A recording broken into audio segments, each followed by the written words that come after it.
This video will show the basics of how to play Astriarch, Ruler of the Stars, and give some tips on how to beat the computer.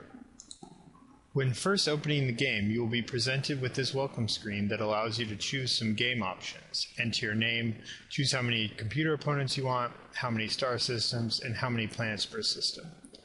I'll just enter my name and jump right into the game with the default options selected.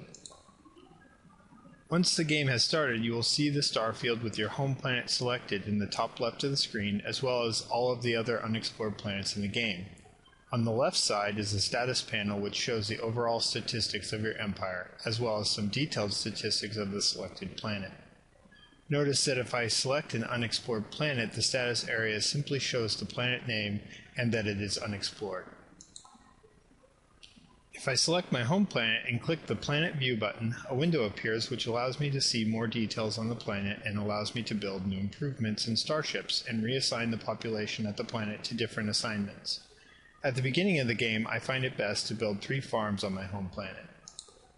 I will select the farm improvement on the left side under Available Items to Build and then click the Add Selected Item to Build Queue button 3 times to add 3 farms to the right side build queue. Alternatively, I can double-click the available items on the left to quickly add them to my build queue. Notice that after I build 3 farms, I cannot build anything else because I'm out of gold. Simply adding items to the build queue is not enough to start building, however. I have to reassign some of my population from farming to building. I'll use the sliders at the top of the window to assign all my citizens to be workers.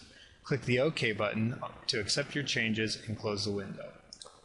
Notice that in the status area, the food indicator for my empire shows 10 minus 3 and has turned to yellow, which means I have 10 food and will lose 3 food per turn. It is yellow to highlight for me that I'm losing food each turn. At the beginning of the game, you start with 10 food, so you do not need to produce food for the first few turns.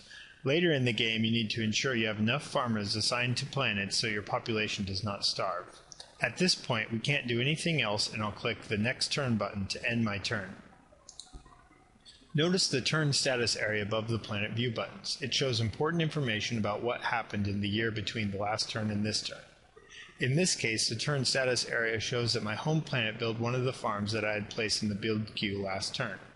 I'll click the Next Turn button again because there's not much more I can do other than wait for the rest of my farms to build. At the start of the third turn, my second farm is built and the turn status area indicates that my population grew on my home planet. I click the Planet View button and I see that my new citizen has automatically been assigned as a farmer, which is fine because I need to start producing food or my people will starve.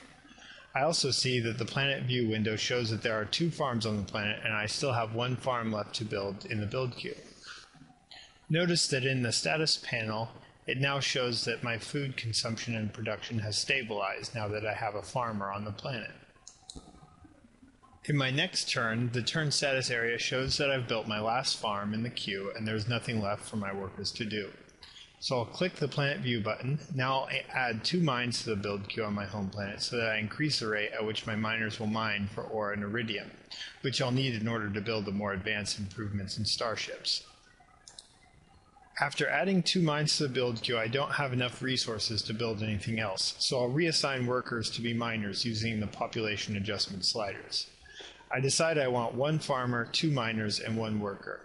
I click Next Turn to end my turn and see that I've built 1 mine at the start of turn 5. Next, I want to build a factory on my home planet, which increases the effectiveness of my workers and allows me to build a space platform and destroyers. Since I only have 5 food right now, I'm going to click Next Turn one more time before I change any more assignments on my planet.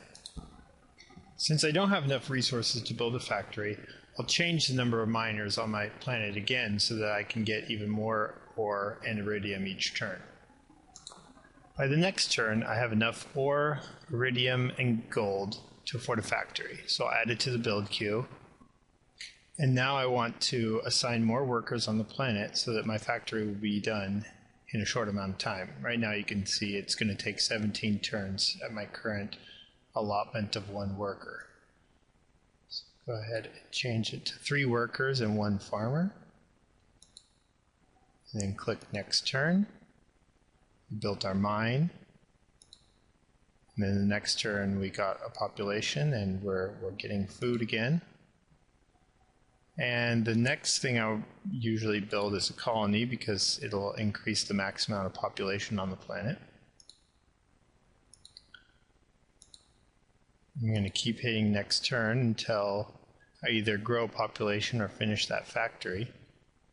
Since I don't really need 3 farmers on the planet, I'm going to go ahead and increase it to 4 workers so that my factory will be done faster.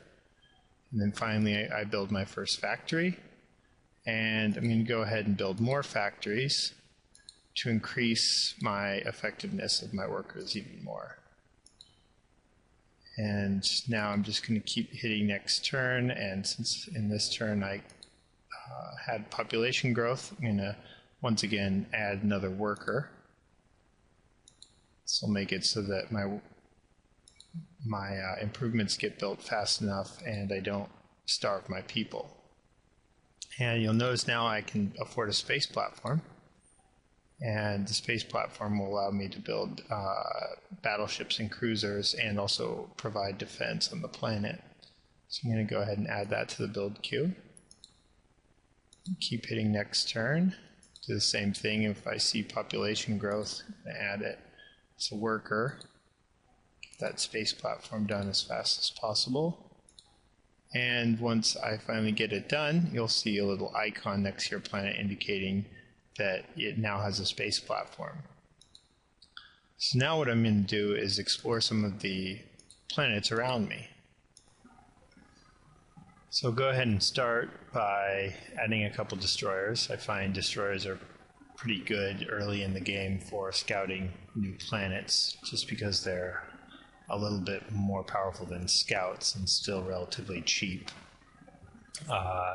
And some planets have defense already in the beginning that it is nice to have the destroyers. And I'm going to go ahead and start sending ships to planets. Now how I do that is when I have a ship to send, you'll notice down in the bottom it says select planet to send ships to. And then I select the destination planet.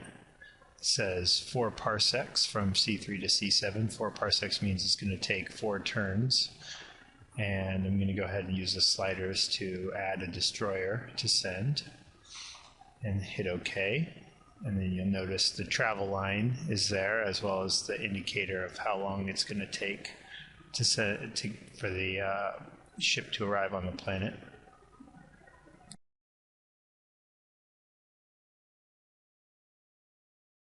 Now that I don't have anything else building, I'm going to go ahead and build a more powerful ship. I'll build a cruiser, actually a couple cruisers. I'll hit next turn. And I got my first fleet conflict.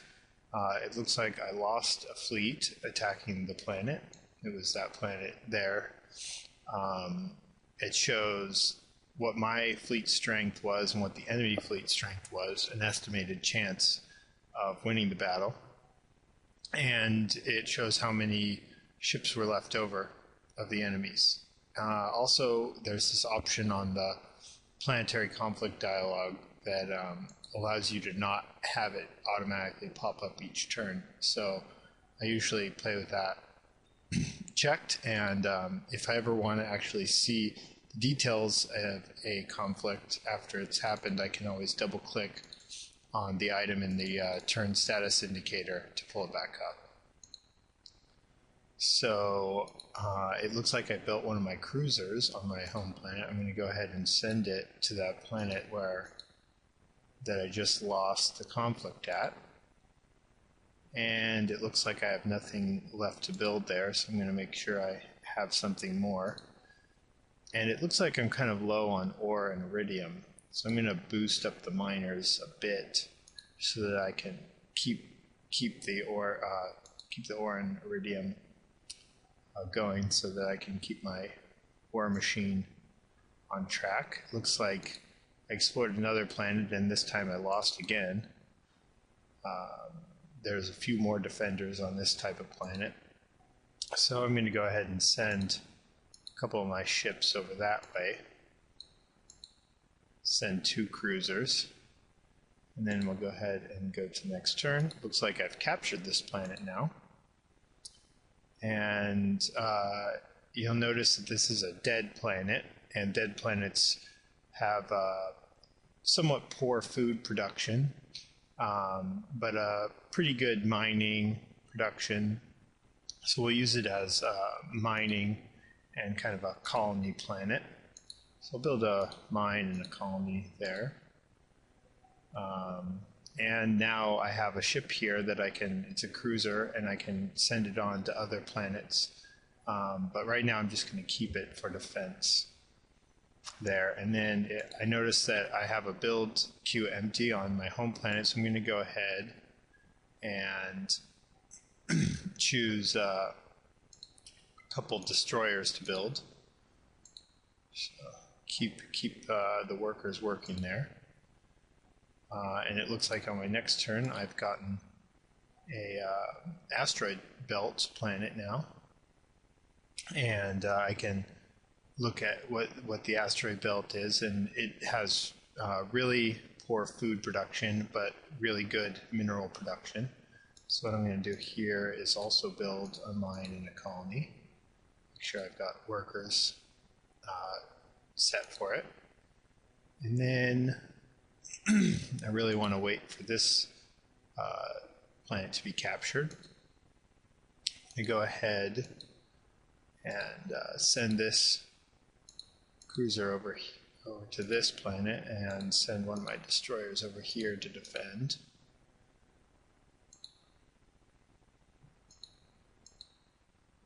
Nothing in the build queue again, and I'm still not getting enough ore and iridium to build the battleships I want, so I'm going to boost up the miners one more time here and tell some of my other planets that have more mineral production can build some improvements and start helping me with the minerals. So build a destroyer just so we're building something. And you'll notice now that I have multiple planets, it has this status indicator that says I spent 2 gold shipping food. That's because I have a surplus on my home planet, but some of the other planets don't produce food very fast.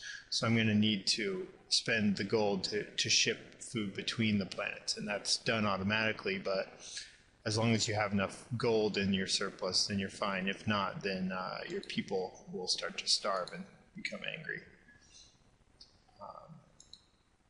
I have this new planet, and it's an arid planet. This is the kind of the second best planet to your home planet. It has pretty good food production and a medium or an iridium production. So I'm going to go ahead and build 2 farms here.